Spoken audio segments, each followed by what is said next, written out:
Chapter 21. A Prayer to Ah Chen. We dived to the floor, but no more bolts flew. I laid an ear against Miser Shen's chest. His heart was still beating, but faintly. "The painting is a trap," Master Li whispered in my ear. "The acoustics of the tunnel permit the monks to hear what's being said, and when they heard that we recognized the maidens and linked them to the Duke of Qin, the monks in black slipped ahead to cock a crossbow and set the trigger." He cautiously lifted his torch and waved it around, and finally we spotted it.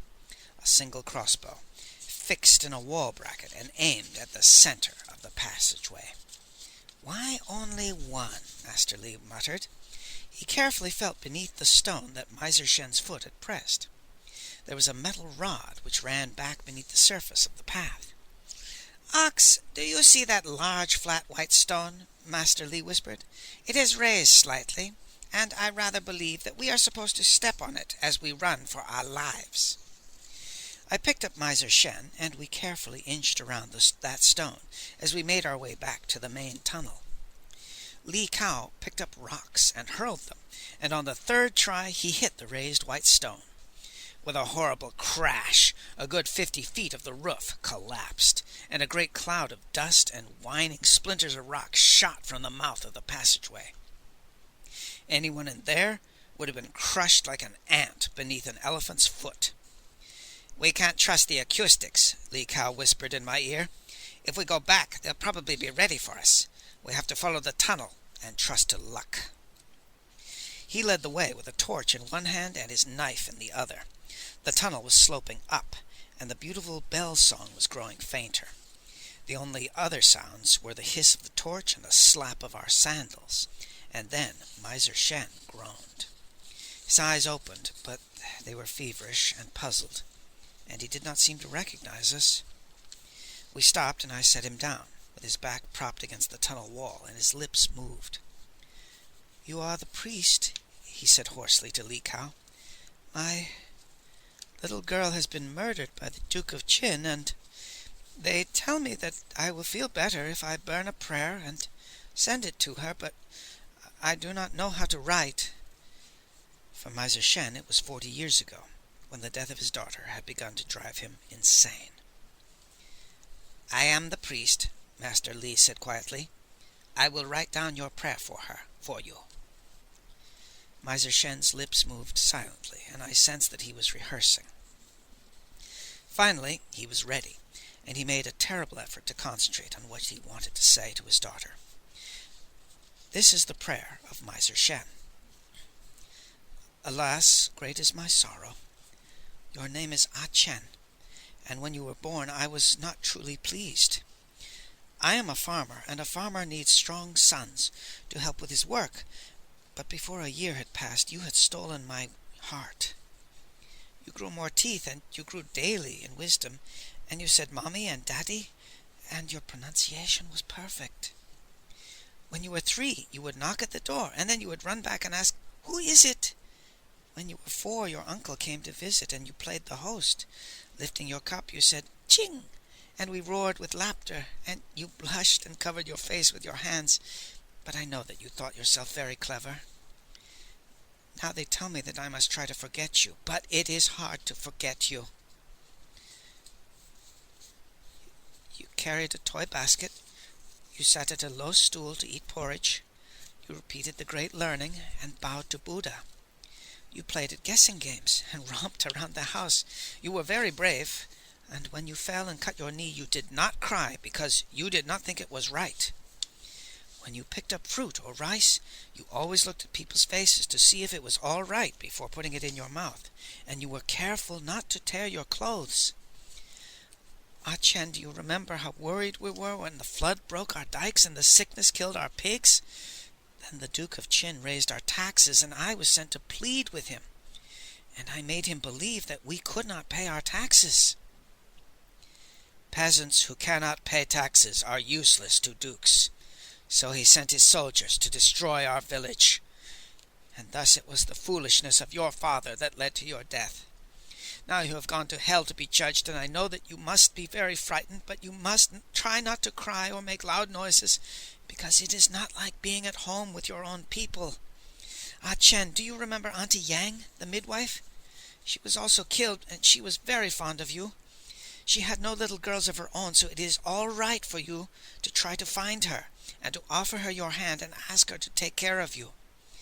When you come before the Yama kings, you should clasp your hands together and plead to them, I am young, and I am innocent. I was born in a poor family, and I was content with scanty meals. I was never willfully careless of my shoes and my clothing, and I never wasted a grain of rice. If evil spirits bully me, may thou protect me. You should put it just that way, and I am sure that the Yama kings will protect you. Ah Chen, I have soup for you, and I will burn paper money for you to use, and the priest is writing down this prayer that I will send you. If you hear my prayer, will you come to see me in my dreams? If fate so wills that you must yet lead an earthly life, I pray that you will come again to your mother's womb. Meanwhile I will cry, Ah Chen, your father is here. I can but weep for you and call your name. Footnote. Li Yutang has translated Miser Shen's prayer to Ah Chen slightly differently. See The Importance of Understanding, World Publishing Company, New York, 1960. Miser Shen fell silent. I thought that he had died, but then he opened his eyes again. Did I say it right? He whispered. I practiced for a long time, and I wanted to say it right, but I am confused in my mind, and something seems to be wrong. You said it perfectly, Master Li said quietly. Miser Shen appeared to be greatly relieved.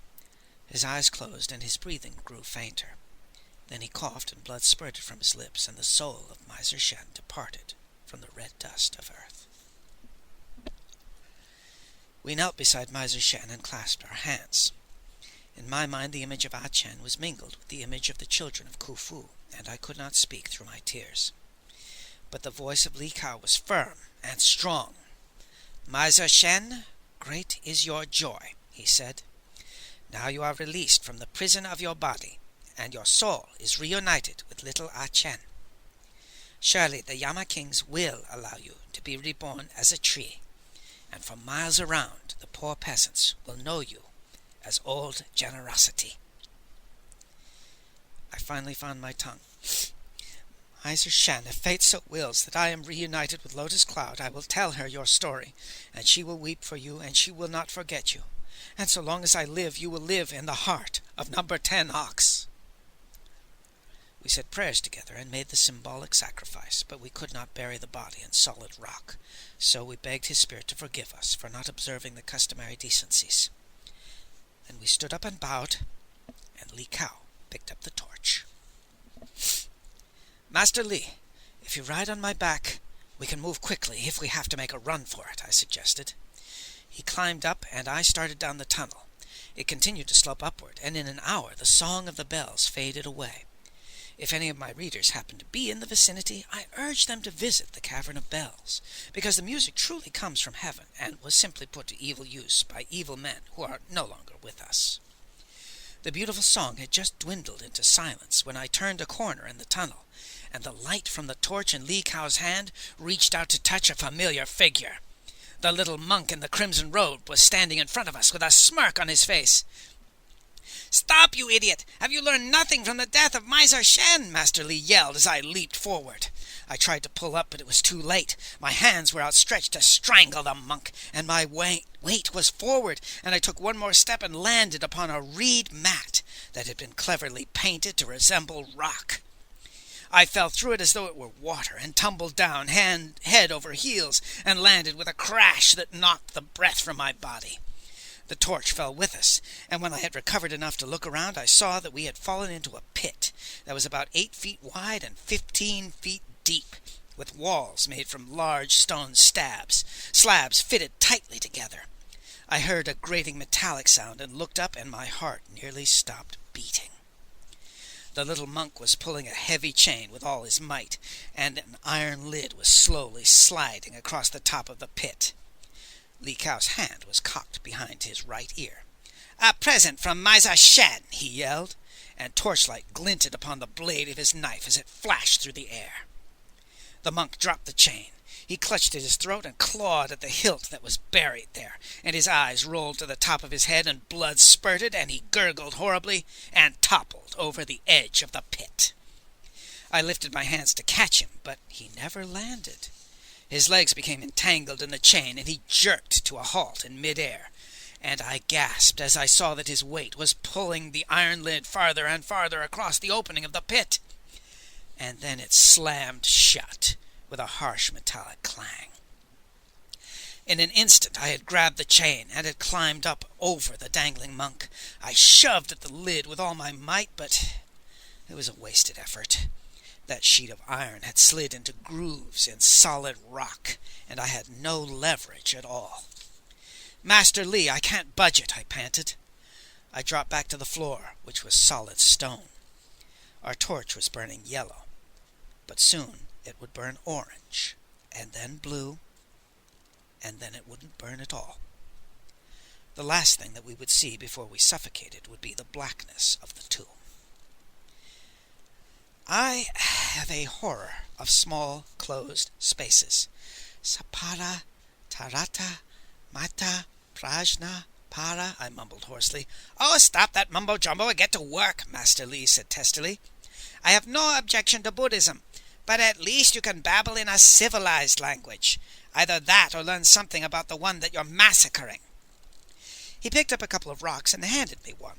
Lee Cow worked carefully around the circumference of the pit, tapping the slabs in the walls while I climbed the chain and tapped the slabs higher up. On his second tour around the walls, Lee Cow heard a faint, hollow echo as he rapped with his rock. He peered closely and saw that the slab had not been perfectly cut and joined, and that a tiny strip of mortar ran around the edges. I jumped down, and he turned and bowed politely to the dangling corpse. "Many thanks for returning my knife to me," he said, and he jerked the knife from the monk's throat, which produced quite a mess on the floor. Half an hour later the mortar was gone, and the slab was loose, but how were we supposed to work it out of the hole? My large, clumsy fingers couldn't possibly fit into those narrow cracks, and even Lee Cow's fingers were too large. When he tried to shift the slab with his knife, the only result was that the blade snapped in half. We were no better off than before, and that damned dangling monk was grinning at us.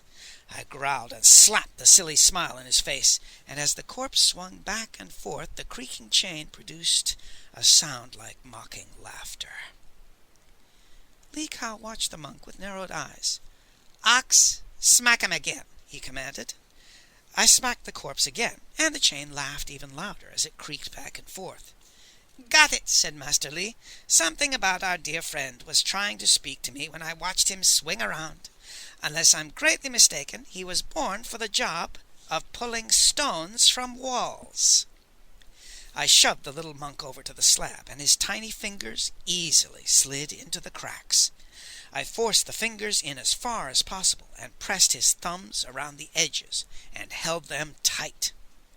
How long I squeezed the cold corpse hands I cannot say, but it seemed several eternities before the body turned rigid. It was our last chance.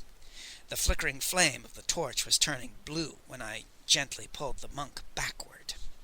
His fingers clutched that slab with the rigid grasp of death, and the slab slid out with no effort at all and crashed to the floor. We did not rejoice.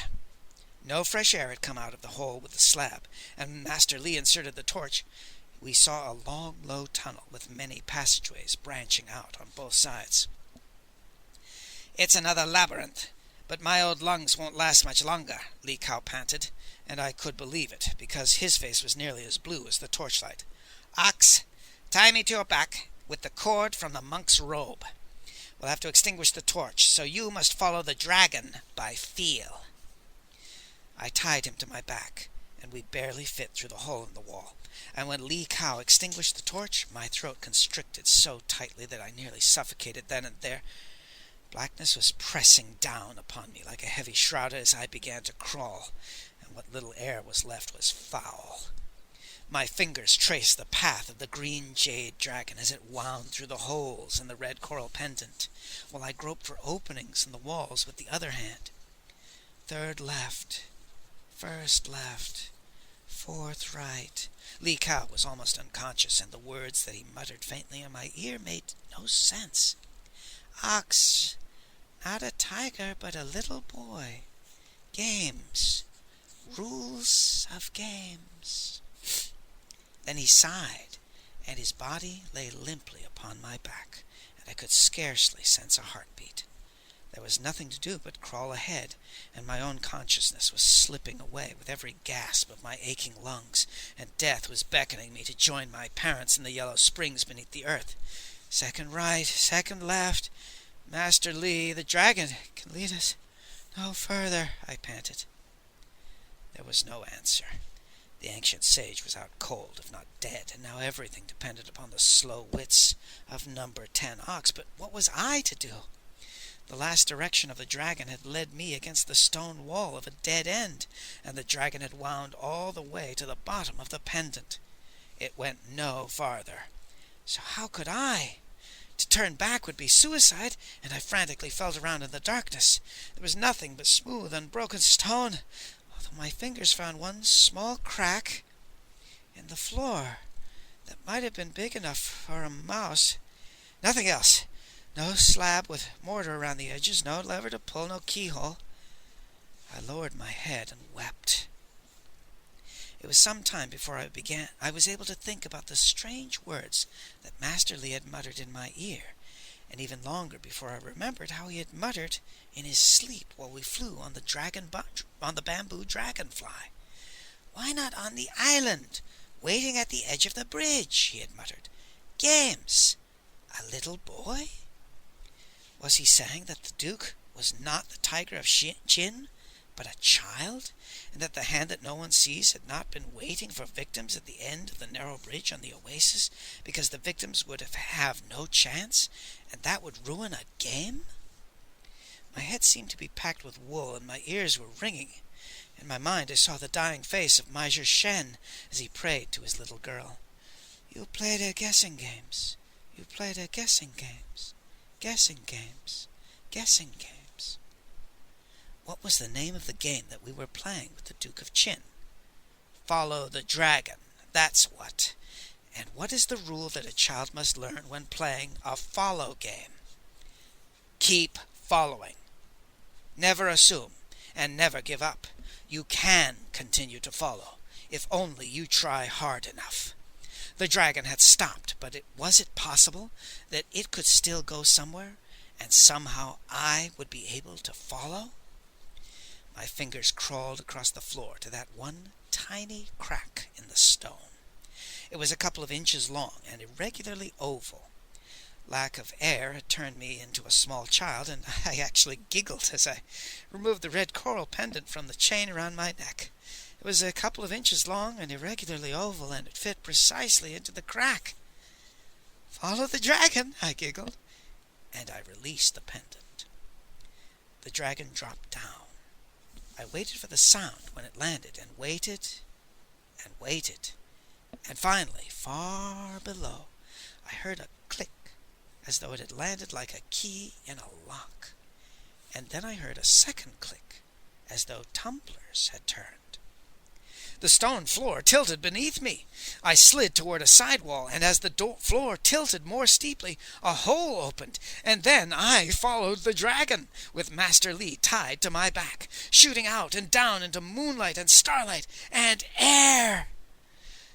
My lungs felt as though they were touched with fire as I gulped and gasped, and Master Lee moaned softly, and I felt his lungs begin to heave.